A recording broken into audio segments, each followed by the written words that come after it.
Bonjour et bienvenue sur Burkina Info, votre chaîne dédiée à l'actualité, aux décisions gouvernementales et aux grands enjeux qui façonnent l'avenir de notre pays. Aujourd'hui, nous allons revenir en détail sur le Conseil des ministres du mercredi 13 août 2025 qui s'est tenu à Ouagadougou sous la présidence du capitaine Ibrahim Traoré, président du Faso et président du Conseil des ministres.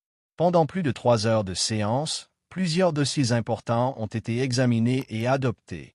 Agriculture, économie, communication, diplomatie, emploi public, logement social et coopération régionale. Dans cette vidéo, nous allons parcourir ensemble toutes ces décisions, en expliquant leur portée et ce qu'elles signifient pour les Burkinabés. Agriculture, ressources animales et halieutiques. Le premier grand dossier examiné concerne l'agriculture et la souveraineté alimentaire. Le gouvernement a déclaré d'utilité publique urgente le patrimoine de l'ancienne Association pour le développement de la province du Nayala, appelée ADPNA. Pourquoi cette décision?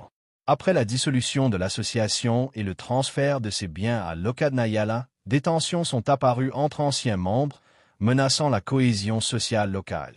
Pour préserver la paix et surtout valoriser les ressources agricoles, le gouvernement a décidé de récupérer ce patrimoine. Résultat concret, 450 hectares de terres arables seront désormais exploités dans le cadre de l'offensive agropastorale et halieutique.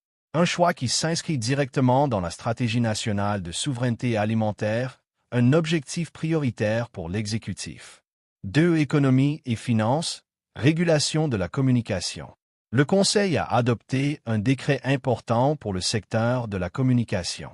Avec l'essor des réseaux sociaux, des web radios et des web télévisions, le paysage médiatique burkinabé a profondément changé.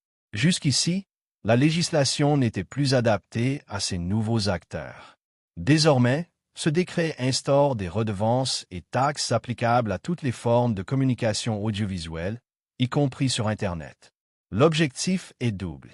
Moderniser le cadre juridique pour qu'il corresponde aux réalités actuelles. Assurer des ressources financières au Conseil supérieur de la communication, CSC, qui gagne ainsi en autonomie. En pratique, ce texte fusionne les anciens décrets de 2017 sur la radio et la télévision, et il étend la réglementation aux nouveaux acteurs comme les IPTV ou les plateformes de diffusion en ligne. C'est donc une réforme qui concerne directement les médias traditionnels et numériques, mais aussi tous les acteurs de la communication au public. 3. Diplomatie. Relations Burkina Faso-Union européenne. Sur le plan diplomatique, le Conseil a approuvé la nomination de M. Philippe Bronchin en tant qu'ambassadeur extraordinaire et plénipotentiaire de l'Union européenne auprès du Burkina Faso. Il résidera à Ouagadougou. Cette nomination vise à renforcer le dialogue et la coopération entre l'Union européenne et notre pays, dans un contexte international marqué par des enjeux sécuritaires, économiques et humanitaires. 4. Fonctions publiques. Recrutement exceptionnel en 2025. Un autre point fort du Conseil concerne l'emploi public. Le gouvernement a autorisé, à titre exceptionnel, le recrutement de 1367 agents au profit de l'administration publique. Ce recrutement se fera selon 2 voies. 778 agents par concours direct. 589 agents par sélection sur dossier. Pourquoi ce recrutement spécial?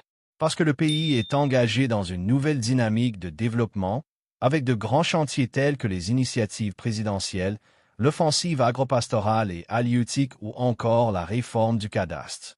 Ces projets nécessitent des compétences nouvelles et disponibles rapidement. Cette mesure respecte le cadre légal de la fonction publique, tout en répondant à l'urgence des besoins du moment. 5. Urbanisme et habitat, accès au logement social. Toujours au chapitre des délibérations, un décret a été adopté pour fixer les conditions d'éligibilité et les procédures d'accès au logement social. L'objectif est clair, mieux encadrer l'attribution de ces logements pour qu'ils profitent réellement aux populations qui en ont le plus besoin. C'est une réponse aux préoccupations croissantes liées à l'urbanisation et à la demande forte en habitat décent. 6. Communications orales. Situation pluviométrique. Le ministre d'État, chargé de l'administration territoriale et de la mobilité, a présenté un rapport sur les pluies enregistrées entre avril et juin 2025. Les chiffres montrent une hausse significative par rapport à 2024, avec des excédents importants dans plusieurs localités, notamment Saint-Do, plus 317 mm, Sabo, plus 200 mm, Bobo-Dioulasso, plus 157 mm. Cependant, certaines zones ont connu un déficit alarmant, comme Kaibo, moins 297 mm, ou Fadan-Gourma, moins 133 mm. Pour la période de juillet à septembre, les prévisions annoncent des pluies excédentaires anormales sur l'ensemble du pays, ce qui est une bonne nouvelle pour les activités agricoles. Confédération des États du Sahel, AES. Autre communication importante. Le ministre de l'Économie est revenu sur la rencontre ministérielle tenue le 24 juillet à Niamey. Cette réunion visait à accélérer la mise en place de la Banque confédérale pour l'investissement et le développement, BCDS. Cette institution financière régionale jouera un rôle clé dans le financement des projets prioritaires communs aux pays membres de l'AES. Conclusion.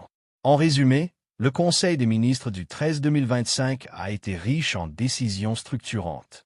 Une meilleure gestion des terres agricoles. Une nouvelle régulation pour le secteur de la communication. Le renforcement des relations diplomatiques avec l'Union européenne. Le recrutement exceptionnel de plus de 1000 agents publics. Un meilleur encadrement du logement social. Et enfin, une attention particulière à la pluviométrie et à l'intégration régionale au sein de l'AES. Ces mesures traduisent la volonté du gouvernement de répondre à la fois aux urgences sociales, aux défis économiques et aux priorités stratégiques du pays. Message aux abonnés. Merci d'avoir suivi ce compte-rendu détaillé. Si vous aimez ce type de décryptage et que vous souhaitez rester informé de l'actualité politique et économique du Burkina Faso, je vous invite à vous abonner dès maintenant à la chaîne Burkina Info, à cliquer sur la cloche de notification pour ne rien manquer et à laisser un like pour soutenir notre travail. Vos commentaires sont également les bienvenus. Dites-nous ce que vous pensez de ces décisions et de leur impact pour le pays. À très bientôt pour une nouvelle vidéo d'actualité sur Burkina Info.